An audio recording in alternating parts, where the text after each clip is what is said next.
Leonardo da Vinci, siempre sorprendente. Bueno, momento ya de presentar a nuestros invitados. Nos acompañan en Para Todos Lados Dolores García Ruiz, investigadora y escritora. Es autora de la novela histórica El secreto de la Mona Lisa, traducida a varios idiomas, y del ensayo La cara oculta de Da Vinci, donde expone las investigaciones que le han llegado a descubrir un autorretrato escondido de Leonardo dentro del cuadro de la Gioconda. Nos acompaña también Alfredo Melgar, empresario cultural, ha dedicado gran parte de su vida profesional al mundo de la cultura, destacando como fotógrafo de arte, editor, galerista y organizador de conciertos de música antigua. Hay que decir que en 2002 creó la exposición Leonardo da Vinci y la música, inaugurada en la Biblioteca Nacional de España, en Madrid, que desde entonces ha itinerado por diversos lugares del mundo. Pues muy buenas tardes a los dos, gracias por acompañarnos. Buenas tardes. Buenas tardes. Pues si les parece, vamos a comenzar por el comienzo, por el inicio de Leonardo da Vinci. ¿Cómo era esa Florencia renacentista donde surge? Bueno, pues esa Florencia donde llega Leonardo con 7 añitos nada más, de la mano de su padre, que era un notario de Florencia. Él era hijo bastardo de este notario, era hijo de una campesina, Caterina, y el padre se hizo cargo de la educación de este niño. Este chiquillo llega a una ciudad pues, en ebullición, una ebullición cultural. Es justamente Florencia en ese momento el epicentro del Renacimiento. Ahí se ha desatado una auténtica fiebre por toda la cultura grecorromana, por rescatarla, por leer a los clásicos. Incluso se practican excavaciones que tratan de rescatar esculturas antiguas.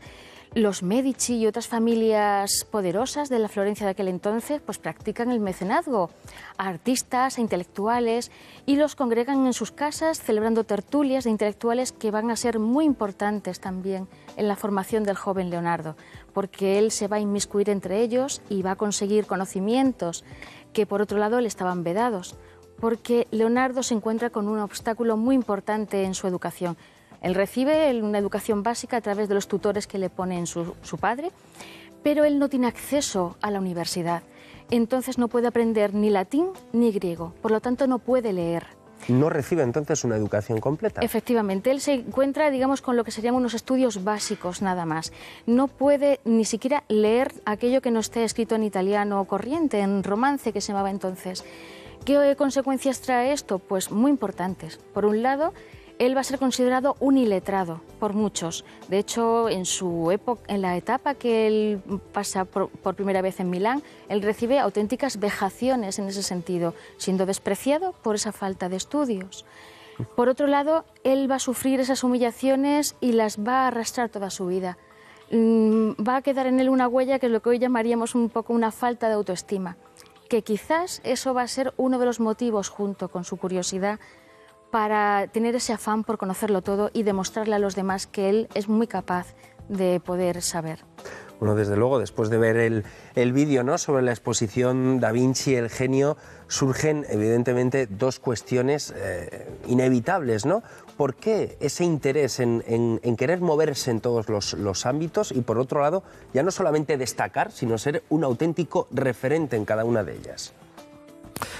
Bueno, yo creo que Dolores lo ha explicado maravillosamente bien. Era una época en donde la cultura y la ciencia no se habían escindido, en donde la formación de los jóvenes que tenían acceso a la formación, claro, era muy amplia y por lo tanto pues la categoría mental que se desarrollaba de esa educación pues era muy completa. Ahora no, ahora la especialización desgraciadamente nos impide tener ese acceso a esa cultura humanista junto con la cultura científica.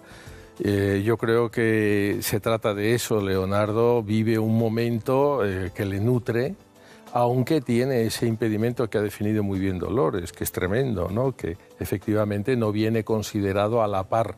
Sucede un poco como con Mozart muchos siglos después, ¿no?, varios siglos después, que también es un hombre poco estimado por aquella aristocracia y aquellos poderosos que lo contratan, que ven en él a un genio, igual que a Leonardo, en que es un genio, pero no lo consideran igual. y eso seguramente a Leonardo le hace mucho daño, le hiere profundamente. porque tanto Leonardo como Mozart tienen conciencia de ser genios realmente, de tener una categoría intelectual muy superior incluso a la de aquellos que les contratan, ¿no? Claro, es que llama poderosamente la atención eso, en que no solamente destaca, sino que se convierte en un auténtico referente en cada una de ellas. Es que ocurre una cosa, como muy bien dice Alfredo, en aquel momento no están extendidas la ciencia del arte. De hecho, cuando él entra en el taller de Verrocchio, que es donde lo lleva su padre a que aprenda un oficio, puesto que no puede tener una profesión, en el taller de Verrocchio, que es el taller artístico más importante de Florencia, ahí se aprende de todo. No solamente a pintar y escultura y nociones básicas de arquitectura, también se aprende filosofía, se aprende matemáticas, geometría. Y además a esto le sumamos que gracias a estar en el taller de Verrocchio, que trabaja para los Medici, el joven Leonardo va a tener acceso, mientras está allí, en el Palacio de los Medici, a inmiscuirse en las tertulias de los intelectuales de la época.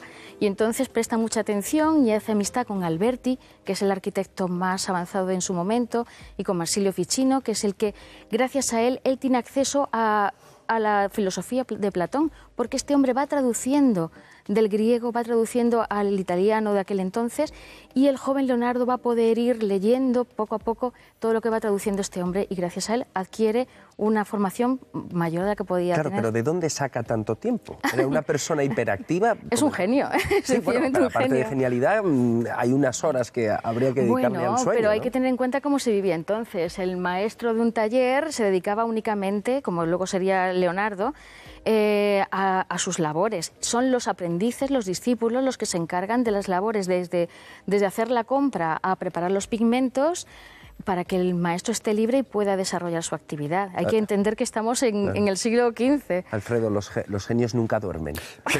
Pero es verdad, es un genio, pero es un gran trabajador. Cuidado. Es decir, a veces se ha exagerado la categoría personal de Leonardo, que yo creo en ella, pero es un gran trabajador. Y además tiene una peculiaridad, una cualidad que algunas personas tienen. Le cunde mucho todo lo que hace. Entonces es un gran productor porque se concentra, probablemente no se debe de despistar, se concentra mucho y eso le produce unos réditos importantes. Era poco hablador y eso hace perder poco el tiempo. Pierde poco el tiempo. Y no perdía tiempo en amores, que sepamos. Pero las tendría también. En señoras no, en señoras no. Bueno. Su pasión, su debilidad fue el joven Salai. Por lo que parece ser. Bueno, pues como no estamos para tocar el tema amoroso de Leonardo da Vinci, vamos a centrarnos en una de las obras más universales de él, quizás la Gioconda. Y en eso, Dolores, tú sabes mucho. Bueno, lo que pasa que, para preparar la documentación, para documentarme para la novela que escribí, El secreto de Mona Lisa, sí que tuve que indagar e investigar, efectivamente. La mesa, sí. Pues entonces toda esta labor previa a la confección de la novela, pues me llevó a investigar pues una serie de enigmas o interrogantes en torno a la vida de Da Vinci y sobre todo del cuadro de la Gioconda. Por ejemplo, esta novela lo que trata de responder es por qué Leonardo aceptó el encargo de pintar este cuadro en el momento más inoportuno, cuando menos tiempo disponía y justamente cuando estaba atendiendo la obra de ingeniería que era el sueño de su vida. Cuando además ese encargo lo había rechazado en otras 2 ocasiones. Pero más aún, este cuadro no lo llega nunca a entregar a quien se lo encargara. Y aún más, no llegó a cobrar por él y no lo lega junto con los otros 2 cuadros que lleva con él a Francia, a Melzi, que es el discípulo que le acompaña hasta el último momento. No, a ese cuadro le destina un fin especial, un fin que podríamos llamar acorazado. De alguna forma Leonardo quiso que ese cuadro estuviera asegurado, que no fuera de mano en mano y que fuera lo más eterno posible. Entonces, ¿por qué? ¿Por qué todo esto? Las conclusiones que saqué son varias, pero la más importante es que ese cuadro en concreto es el compendio de toda su labor, no solamente artística, sino de su investigación científica, porque no olvidemos que Leonardo se puede considerar el primer científico. Este hombre llega a una serie de conclusiones buscando ese afán que tiene tan importante para él, que es la perfección de la perspectiva. Él no se conforma con que veamos un cuadro y nos dé una sensación más o menos de profundidad, ligera profundidad. Él quiere que cuando veamos un cuadro tengamos la sensación de estar mirando como un espejo. Y él trabaja en ello. ¿Trabaja cómo lo hace? Pues nada más y nada menos que averiguando cómo funciona el ojo humano. Y él llega a la conclusión, y fue el primero en descubrirlo, que la visión humana es binocular. Es decir, que las imágenes que nosotros percibimos es la suma de los dos campos visuales. ¿Y esto qué consecuencias tiene? Pues nada más y nada menos que el hecho de que los ojos nos están informando continuamente de la profundidad. Con lo cual, para engañar al cerebro, no podemos contemplar una imagen con dos ojos, no con uno. Entonces él desarrolló este sistema para que el cuadro, este cuadro en concreto de Mona Lisa, pudiera ser visto, como él dice, en relieve. Es realmente una imagen tridimensional, es algo increíble. Y él deja estas instrucciones muy detalladas en lo que hoy se conoce como el Tratado de la Pintura, que son esos preceptos que él fue anotando en miles de manuscritos que luego Melzi se encargó de reunir. Y ahí va dejando instrucciones muy precisas de qué debe hacer un pintor para conseguir ese efecto y qué debe hacer el contemplador para poder ver ese cuadro en relieve.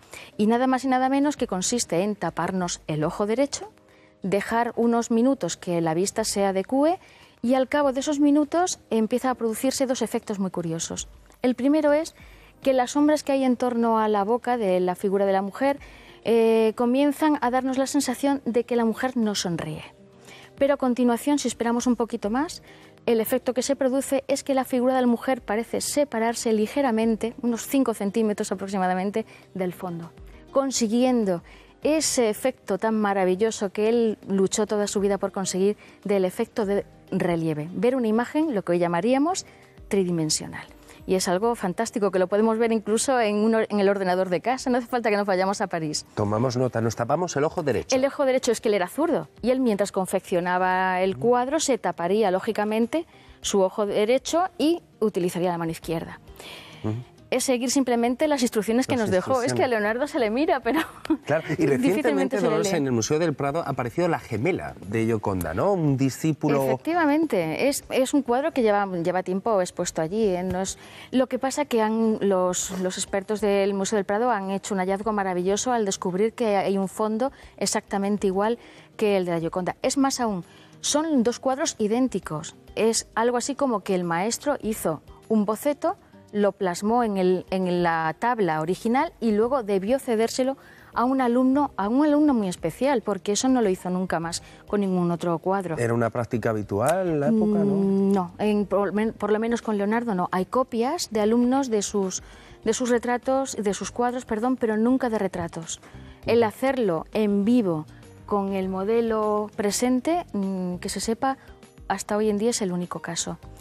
Y lo curioso de este cuadro de la Gioconda española es que la única diferencia que hay en el paisaje con respecto a la Gioconda original francesa es que las montañas que hay justo al lado de la imagen de la Gioconda, unas imágenes que hay al lado a la altura de su hombro, justamente donde la hipótesis que yo también sostengo de que ahí en la última época de su vida Leonardo retocó el cuadro y dejó un pequeño autorretrato suyo.